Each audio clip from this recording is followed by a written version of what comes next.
This is security from Beverly Hilton. Hi, what's going on? I need a paramedic. Apparently, I got a 46-year-old female found in the bathroom. Apparently, she wasn't breathing. Is that room 434? Yes. She was not breathing? Yes.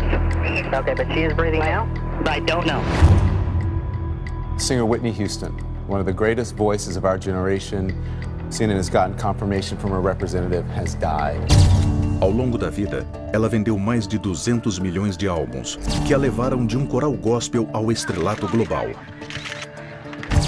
Mas às 3h36 da tarde de 11 de fevereiro de 2012, Whitney Houston foi encontrada inconsciente na banheira de um hotel em Hollywood.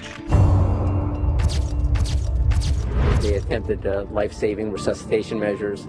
Unfortunately, they were not successful, and at approximately 3:55 p.m., Whitney Houston was pronounced dead at the Beverly Hilton Hotel. We have detectives upstairs and crime scene investigators, and they're conducting an investigation right now to try and determine the cause of death. Este é o relatório do legista da autópsia de Whitney Houston.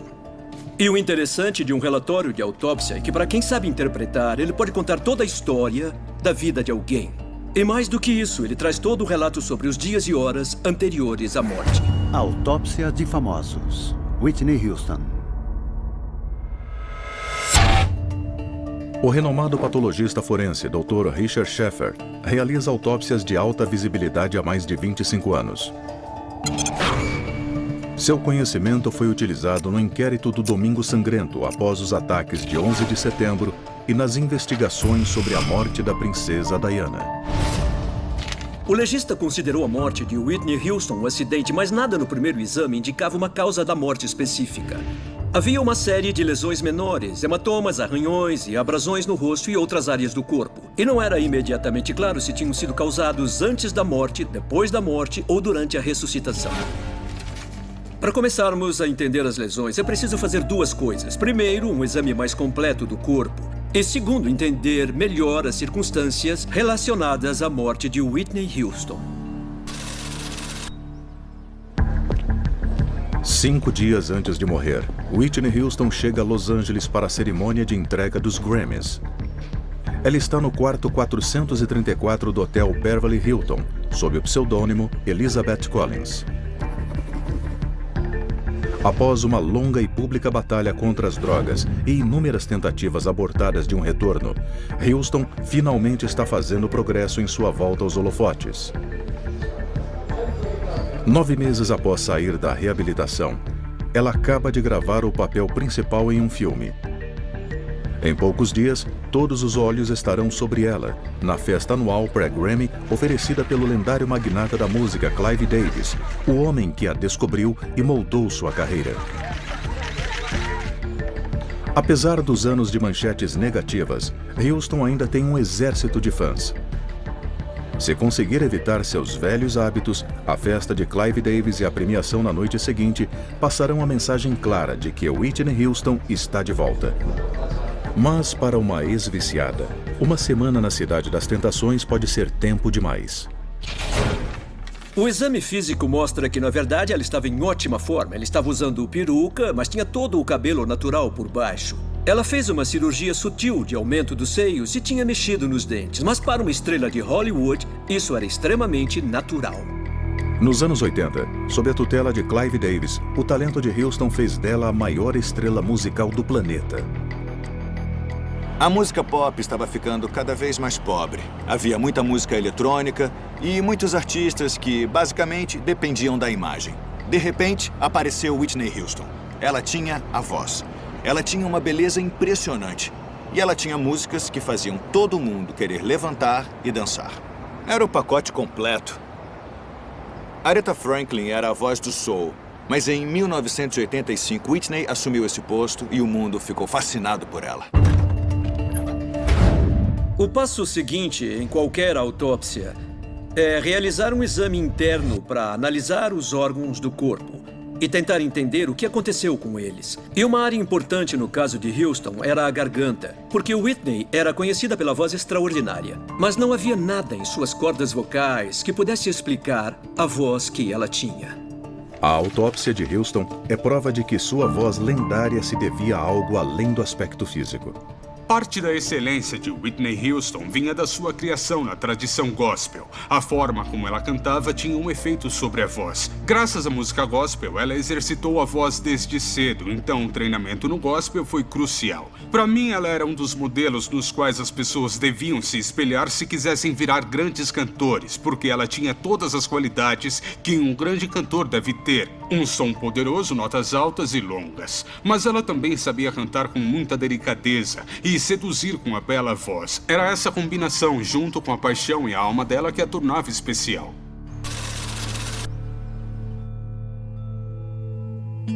Três dias depois, Houston vai sair à noite. E tem motivos para comemorar. Ela e Clive Davis concordaram que ela deve gravar um novo álbum em agosto. Mas a voz que a levou ao estrelato não é mais a mesma há anos. A influência do astro boêmio do R&B, Bobby Brown, durante um casamento tempestuoso de 15 anos, foi catastrófica. A voz de Whitney Houston pagou o preço do estilo de vida do casal. Ela chegou a ter dificuldades até para falar. Para lidar com o problema, ela recorreu ao professor de canto Gary Katona. Imagine como eu fiquei chocado ao ouvir a voz dela naquele estado. Foi uma situação meio constrangedora. Lá estava ela, uma cantora mundialmente famosa, com uma voz inacreditável, sem voz nenhuma. Era óbvio que ela tinha feito o que podemos chamar de escolhas erradas na vida. Se os danos à voz de Houston foram causados pelo seu estilo de vida, era de se esperar que houvesse alguma evidência física em suas cordas vocais e que a autópsia a revelaria. Mas os resultados são surpreendentes.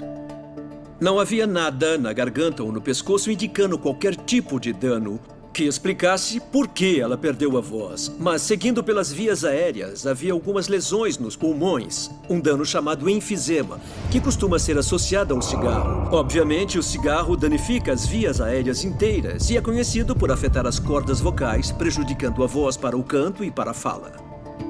Para gravar o novo álbum, Houston promete a Clive Davis que vai finalmente parar de fumar. Diversos cinzeiros cheios encontrados no quarto 434 contam uma história diferente. E os resultados da autópsia nos dizem ainda mais. O relatório toxicológico mostra que ela não estava fumando apenas cigarros, ela também tinha fumado maconha. Segundo um ex-motorista de Houston, a maconha fazia parte da vida dela. Eu percebi que ela estava usando drogas durante o guarda-costas. Eu não sei se era o Bob ou o pessoal da segurança dele, mas o cheiro de maconha era bem forte. E em 98, quando eu fui levá-la ao aeroporto, estava pior. A Whitney mal conseguia falar, ela estava rouca. Tipo, oi querido, como vai? É bom te ver de novo. Você vai me levar ao aeroporto sã e salva inteirinha? Eu não tô passando muito bem. Além dos danos que pode causar à voz, um ex-viciado fumar maconha pode ser mais grave do que parece. O uso recreativo da maconha não é incomum. No entanto, quando você fuma, é provável que fique um pouco menos preocupado com as outras drogas. Então, você procura um traficante que vende maconha, mas que também vende cocaína, por exemplo. E você pode voltar às drogas mais pesadas. Ao voltar às drogas, Houston está arriscando mais do que seu novo disco. A maconha fica na corrente sanguínea por muito tempo. Então, tudo o que a toxicologia pode dizer com certeza é que ela tinha fumado maconha nos dias anteriores à sua morte. Mas, na verdade, essa é só a ponta do iceberg. 2 dias antes de morrer, Houston está celebrando o acordo para gravar um novo álbum. Ela chega à casa noturna True Hollywood para a festa de Kelly Price, indicada ao Grammy. Whitney Houston valia ouro para os tabloides. Ela vendia milhões de revistas, milhões de jornais. Então o meu trabalho era segui-la durante a semana em Vegas e monitorar tudo que ela fazia e o que acontecia com ela. Na mesma noite, Price faz um discurso em homenagem a Houston. Houston responde inesperadamente, subindo ao palco para cantar uma versão espontânea de Jesus Loves Me.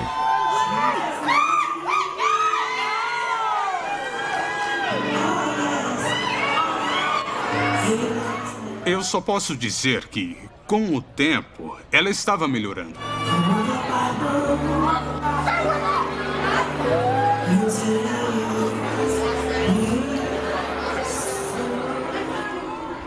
Ela não estava 100%, mas já podia cantar e gravar um bom disco.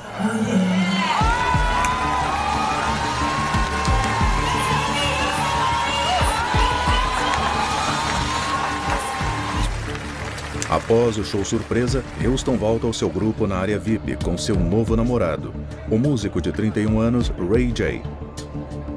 Houston se divorciou de Brown em 2006 em busca de uma vida mais tranquila para enfrentar seus vícios. O romance com Ray J era motivo de preocupação. O estilo de vida boêmio de seus amigos não era segredo. Durante o exame interno, a primeira coisa que chamaria a atenção do legista é o que nós chamamos de fígado gordo. O fígado gordo ocorre quando os processos metabólicos do fígado são perturbados e glóbulos gordurosos se formam nas células do órgão. Isso deixa o fígado grande e pálido. Um fígado gordo indica que a pessoa tem abusado do álcool. Não diz nada sobre o quanto ela bebia muitos anos antes, apenas sobre os dias e semanas que precedem o exame. As alterações que vemos no fígado de Whitney podem indicar o consumo pesado de álcool nas semanas anteriores à sua morte ou um episódio isolado de consumo excessivo muito próximo ao fato. E para Houston, a bebida sempre foi apenas uma parte pequena do problema. O consumo excessivo de álcool reduz as inibições, então quando um viciado está bêbado, ele pode achar que é uma boa ideia fazer coisas que não faria sóbrio. É assim que ele acaba tendo uma recaída.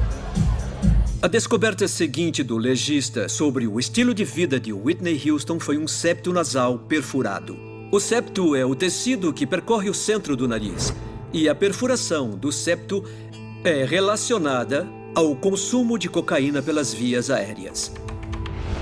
A cocaína cheirada é o cloridrato da cocaína, o sal da cocaína, que é um irritante, mas não é isso que causa a perfuração. O que causa a perfuração é o efeito direto desse tipo de droga sobre os vasos sanguíneos do nariz. A cocaína faz com que os vasos sanguíneos se contraiam. E quando isso acontece, o tecido do nariz é privado de sangue e oxigênio. E com o tempo, ele morre. E a perfuração ocorre. E era isso que Whitney Houston tinha. O septo perfurado é prova conclusiva de que Whitney Houston tinha um problema crônico com a cocaína.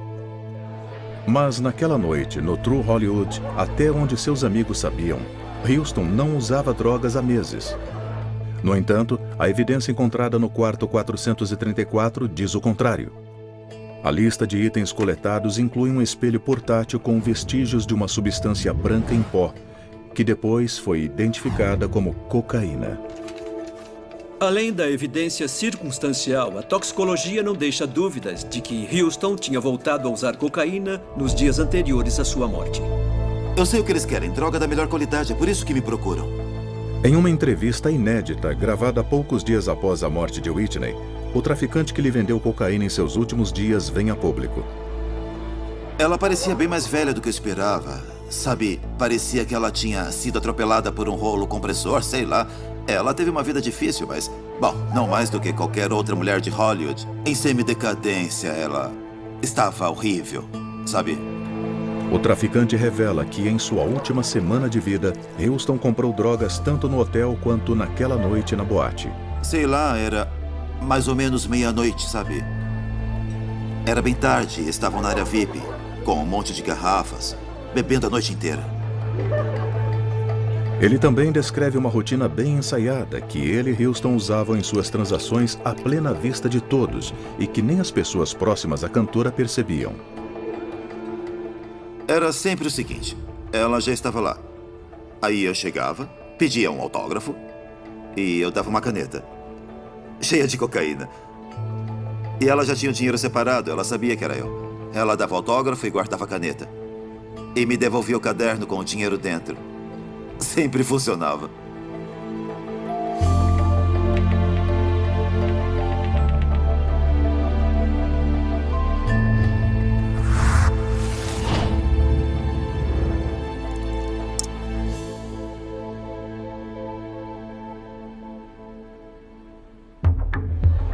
Na boate, depois de usar cocaína, a noite de Houston começa a piorar. Ela se irrita com Stacey Francis, uma candidata do X Factor que, para a Houston, está se aproximando demais de seu novo namorado. Outra descoberta toxicológica que torna a leitura interessante é a presença de cocaetileno no sangue. O cocaetileno é uma droga que se forma no corpo quando a cocaína e o álcool estão presentes ao mesmo tempo. Uma das coisas interessantes sobre a descoberta de cocaetileno no sangue é que ele já foi relacionado ao comportamento agressivo. Houston parte para cima de Frances e tem que ser afastada por membros do seu grupo. Ela deixa a boate ainda furiosa. Quando Whitney sai da casa noturna, ela dá de cara com os flashes dos paparazzi. E era óbvio que ela estaria nos jornais no dia seguinte.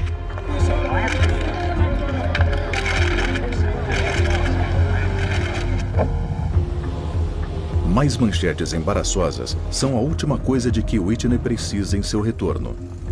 A cocaína é uma droga perigosa. Com isso eu quero dizer que se você usar e gostar dela, é bem provável que vá querer mais. E isso pode levar a muitas decisões equivocadas. Tem o potencial de causar um estrago enorme, emocionalmente, quando o efeito passa, e também fisicamente com o impacto que ela tem sobre o corpo. O relatório do legista mostra que a artéria coronária direita do coração de Whitney Houston estava 60% mais estreita devido à aterosclerose. A aterosclerose é o entupimento da artéria e ocorre quando o revestimento da artéria é lesionado.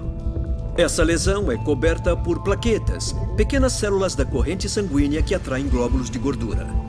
Quando a parede é engrossada pela gordura e as plaquetas, a artéria se estreita até a espessura de uma agulha. É muito comum em idosos e muito associada ao consumo de tabaco. Mas um caso tão severo em alguém de 48 anos sugere fortemente a presença de outros fatores. Foi no começo dos anos 90. A gente estava indo para o Shrine Auditorium e ela falou, sai na Avenida Gage. E a Gage saindo da 110, sabe? É a pior parte de Los Angeles.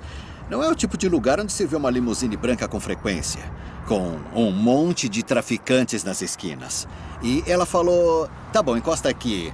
E disse, vem cá, querido, o que você tem aí? E o cara, eu não acredito, olha só quem é, fala sério, o que você vai querer? Seu desejo é uma ordem. E aí ela disse, o que você tem?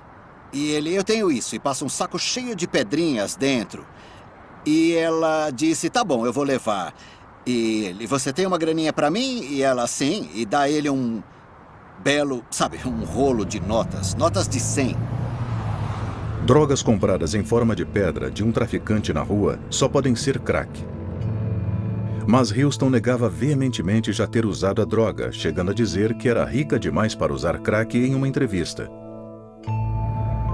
Mas em 2006, a cunhada de Houston a revelou como usuária de crack. Apesar disso, em 2009, Houston continuava negando o uso da droga. Mas em uma entrevista para a Oprah, ela admitiu adicionar cocaína freebase à maconha. Houston mantinha o padrão de admitir algo apenas para encobrir um vício pior. Ela também apostava na ignorância do público sobre drogas ilegais, já que a diferença entre o crack e a cocaína freebase está mais ligada ao estigma do que à substância. A cocaína freebase é cocaína com cloridrato removido para que o usuário possa fumá-la da mesma forma que o crack. Normalmente, aquecendo em uma colher ou cachimbo de vidro e inalando o vapor. E como o relato de Al Bowman prova, Houston fazia mais do que misturá-la à maconha. O ano era 1997. Eu notei o cheiro. Sabe, é um cheiro específico. É uma mistura de butano, de vidro queimado e os produtos químicos do crack. E eu pensei, eu não acredito no que eu estou vendo. Esse pessoal está fumando crack. E foi quando eu baixei a partição e falei, eu vi a Whitney com cachimbo de vidro e os lábios no tubo. E eu fiquei passado, sabe? Porque eu pensei, eu já vi isso antes. Eu já vi o Motley Crue cheirando cocaína, eu vi um monte de astros do rock fumando maconha e fazendo todo tipo de coisa, mas aquilo era meio chocante até pra mim. Considerando a fortuna de Houston, é bem provável que a cocaína Freebase fosse o seu vício principal. Mas, como qualquer viciado, quando o suprimento de sua droga favorita era escasso, Houston recorria ao que encontrasse para evitar a abstinência. É difícil descrever como fumar cocaína Freebase é perigoso. Ela causa danos a quase todos os órgãos do corpo. Mais do que isso, é um composto altamente viciante. Uma vez inalado, ele tem que ser usado de novo e de novo. É um dano causado todas as vezes que você usa. É uma daquelas drogas tão viciantes que você organiza a sua vida inteira em torno delas e tentar escapar disso é extremamente difícil. Nas primeiras horas de sexta-feira, Houston retorna ao seu quarto exausta. Em menos de 36 horas, ela estará morta.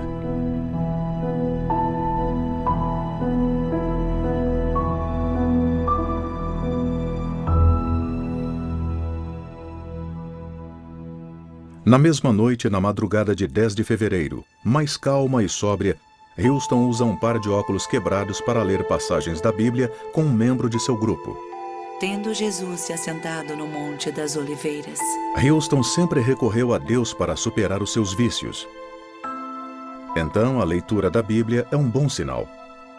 Se ela encontrar forças para quebrar o ciclo, suas futuras aparições públicas podem não acabar em desastre. É sua última chance.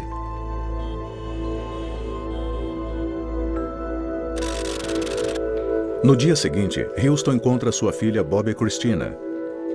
Mas sua recaída e o escândalo em público não passaram despercebidos pela imprensa.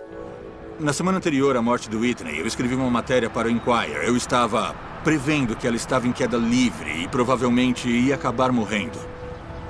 E ela leu essa matéria quando viu na loja do hotel. E obviamente ela ficou brava. Ela soltou os cachorros para cima da balconista. Furiosa, Houston tem que ser afastada e acalmada por sua filha. Mas, de volta ao quarto, ela tem métodos mais diretos para relaxar. O relatório de toxicologia mostra que também havia benzodiazepínicos em sua corrente sanguínea. Uma droga chamada Flexeril e outra chamada Xanax. Os benzodiazepínicos são ansiolíticos e antidepressivos que causam sedação. Quando os benzodiazepínicos são administrados corretamente pelos motivos certos, eles são úteis. O problema é que são drogas altamente viciantes.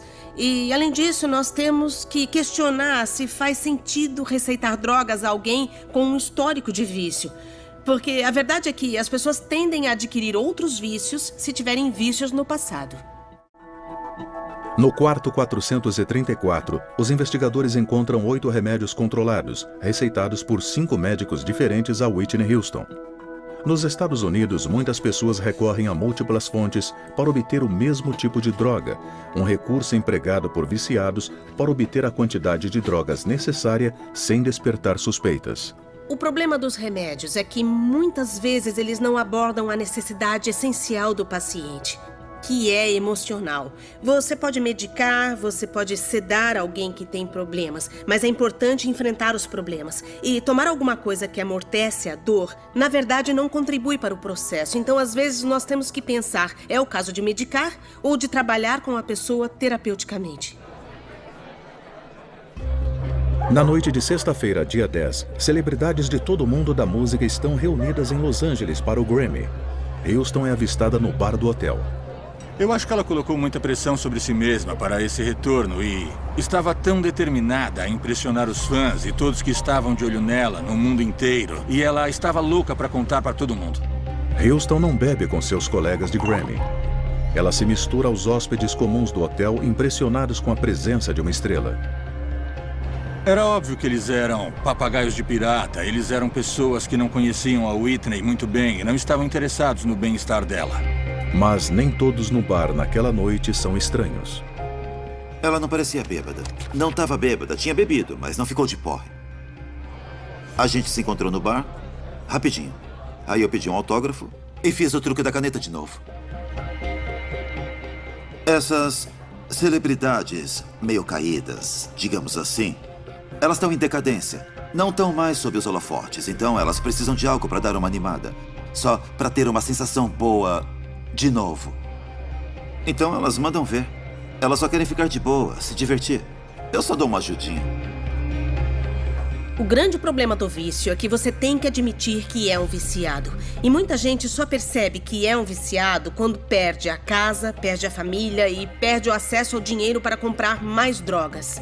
Quando você é rico, quando você é alguém como a Whitney Houston, você literalmente tem os meios para conseguir tudo o que quer. Isso significa que provavelmente nunca irá admitir. Mesmo que o vício esteja destruindo a sua saúde, o seu lar, a sua família, a sua carreira, você ainda sente que tem o controle. E um viciado que sente que tem o controle é o que está na situação mais perigosa de todas.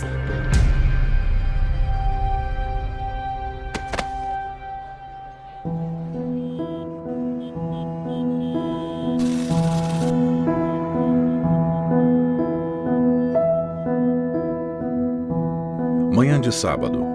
Whitney Houston dorme no quarto 434 do Hotel Beverly Hilton.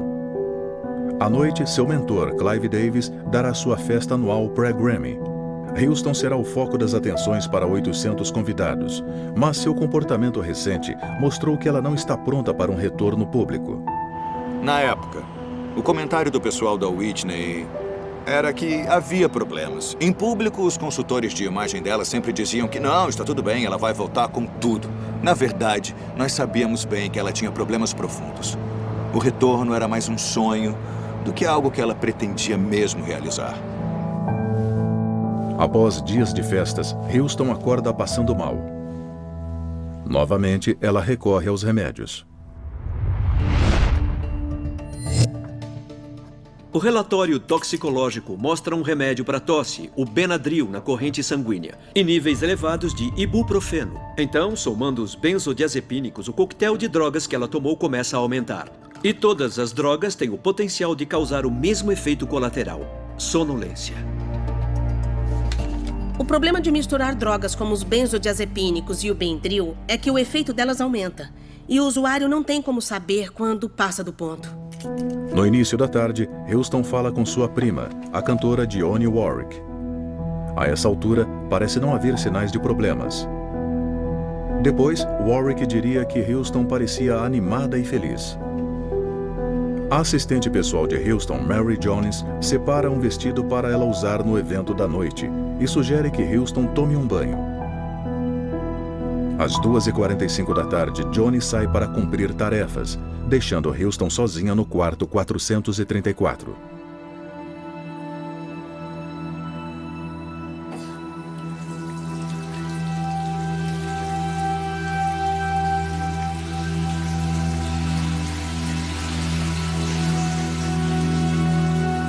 A última ligação que Houston faz é para um amigo pastor a quem ela recorreu durante toda a luta contra o vício.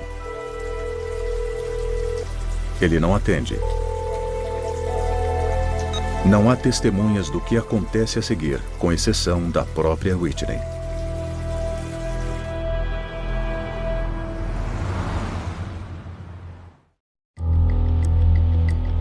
Os registros das chaves do hotel mostram que Mary Jones voltou ao quarto 434 às 13h36 da tarde. Ao retornar, Jones nota que o piso do banheiro está encharcado. Ela chama Houston. Sem uma resposta, ela entra no banheiro. E encontra Houston de bruços na banheira.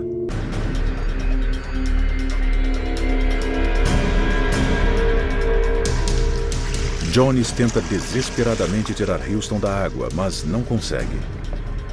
Em pânico, ela pede ajuda ao guarda-costas Ray Watson. Juntos, eles conseguem puxar Houston para fora.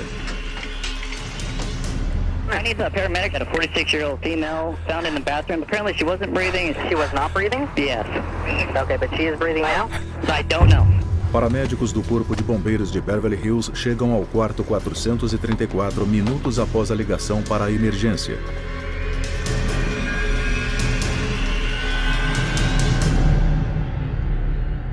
Whitney Elizabeth Houston é declarada morta no local às 13h55 da tarde. Whitney Houston is dead. Again, this is according to the Associated Press. Eu estava me vestindo e assistindo a TV e apareceu na tela Whitney Houston morta. Foi um daqueles momentos em que a gente lê as palavras e não consegue acreditar que é verdade. So we are just getting confirmation now, and it is sad news, and we're going to continue with this breaking news as long as we can here, but the singer Whitney Houston, 48 years old, and really one of the greatest voices of all time, has died. Com a morte de Houston envolta em mistério, as circunstâncias são investigadas nas horas seguintes pela polícia de Los Angeles. Então, o corpo de Whitney permanece no quarto. Apesar disso, a festa de Clive Davis segue adiante no salão de baile do mesmo hotel. Agora o mundo já sabe que Whitney Houston está morta e alguns nomes de peso mantêm distância. Mas a maioria dos 800 convidados comparece. Eu falei com algumas pessoas na festa, amigos e colegas dela, e todos disseram a mesma coisa. Por que estamos aqui? O que a gente faz? Tinha gente tentando curtir uma festa com o corpo da Whitney Houston ainda no hotel. Ninguém sabia o que dizer. Alguns estavam com vergonha de estar lá, outros diziam que o show não podia parar. Era uma mistura muito estranha de emoções. 10 horas após a morte de Houston, o corpo finalmente é removido do hotel e levado para ser examinado. Ao tentar determinar a causa da morte de alguém encontrado numa banheira, obviamente a primeira coisa que nós procuramos é água nos pulmões. E no caso da Whitney, ela foi encontrada. No entanto, isso pode ter tantas causas que, por si só, não nos informa a causa da morte de Whitney Houston. A evidência da autópsia pode indicar o afogamento como responsável pela morte de Whitney.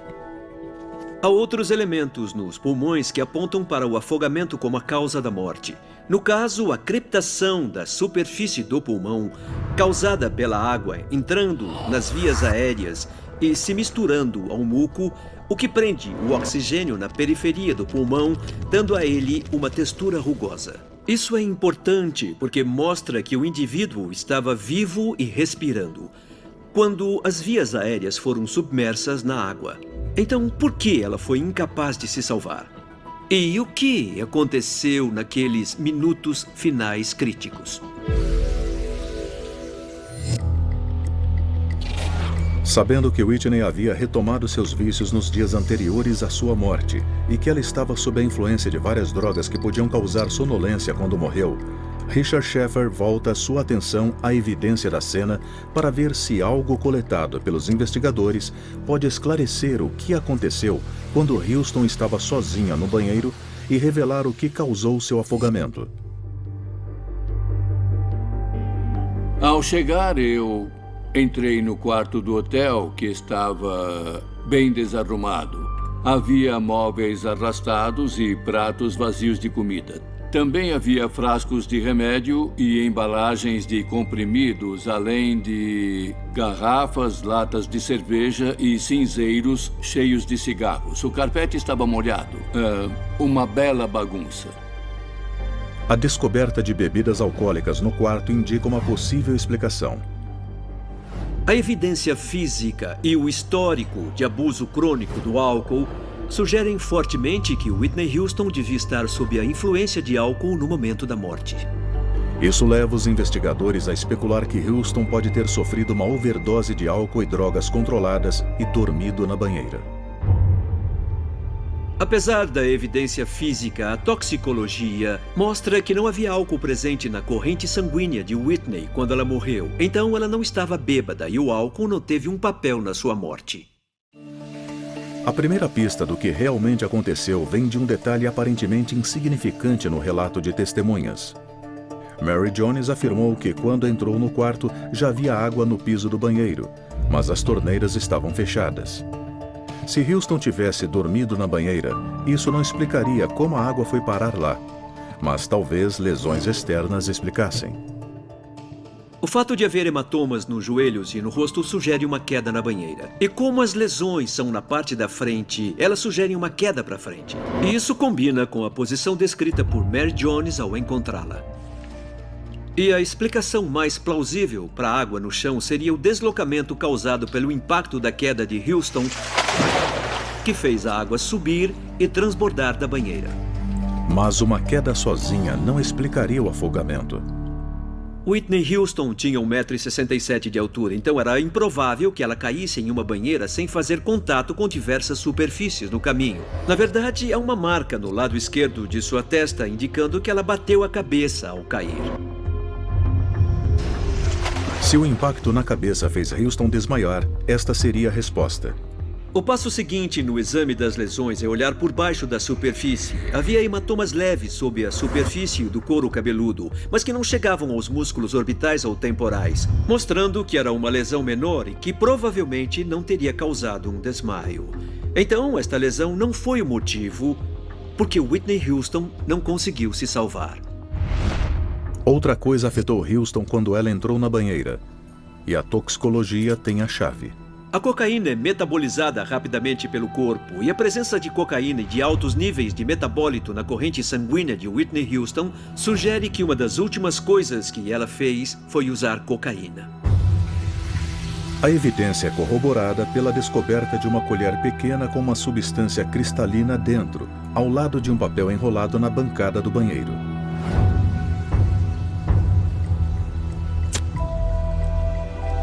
Mais uma vez, Houston sucumbiu ao seu grande vício.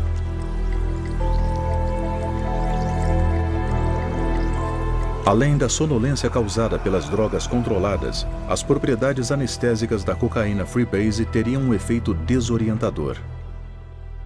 A evidência que provavelmente mais nos ajuda a entender o que aconteceu naquele banheiro são lesões que o relatório da autópsia chama de escaldaduras.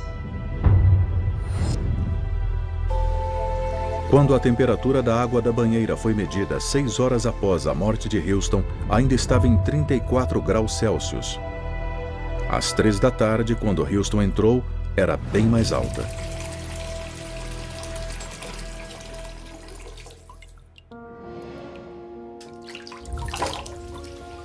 Para tentar entender o que aconteceu quando Whitney entrou na banheira, precisamos lembrar que a água estava muito quente e que todos os sentidos dela estavam adormecidos pelas drogas que ela tinha na corrente sanguínea.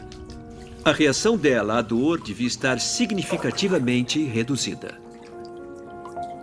Mas o tecido de suas pernas estavam reagindo normalmente e as lesões seriam as mesmas. Havia uma dissociação entre o que o cérebro dela julgava estar acontecendo devido à ação das drogas que entorpeciam os sentidos e o que o tecido das pernas dela sentia. O calor e o dano causado pelo calor. As pernas causaram um choque. O choque fez a pressão sanguínea cair e ela desmaiou e caiu na banheira. É um efeito conhecido chamado de síncope ou desmaio da hidromassagem causado pelo choque da imersão das pernas na água, levando à falta de sangue no cérebro e, portanto, o desmaio do indivíduo. Com o fluxo sanguíneo de Houston ainda mais prejudicado pelo efeito da cocaína e a artéria bloqueada em seu coração, sua propensão a um desmaio na banheira era ainda maior. Tudo isso conspirou para que ela perdesse a consciência antes mesmo de cair na água. E foi por isso que ela não conseguiu se salvar. E quanto aos hematomas e outras marcas no corpo de Houston que Richard Schaeffer identificou a princípio? É difícil tirar uma mulher adulta de uma banheira. Ela era um peso morto. É possível que o esforço para erguer Whitney da banheira tenha sido a causa dos hematomas nos braços e ombros. Nas outras lesões de Whitney, temos algumas áreas de deslizamento da pele. A pele deteriora quando fica algum tempo na água. Quanto maior o tempo ou mais quente a água, maior é o efeito sobre a pele. E quando a pele é puxada, ela pode ser danificada, e isso é o deslizamento da pele. As descobertas provam que a maior parte das lesões externas de Houston ocorreram após sua morte. Pode ser reconfortante pensar que, embora Whitney Houston tenha morrido afogada em uma banheira de água muito quente, o que parece um jeito horrível de morrer, a evidência sugere que ela não deve ter sofrido por mais de 1 segundo.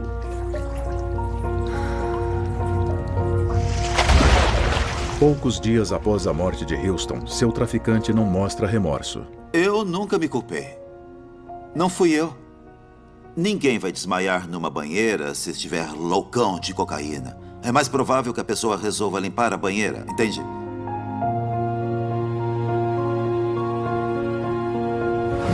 Eu vou me lembrar da Whitney como um ícone lendário da música, mas também vou me lembrar dela como só mais um cliente.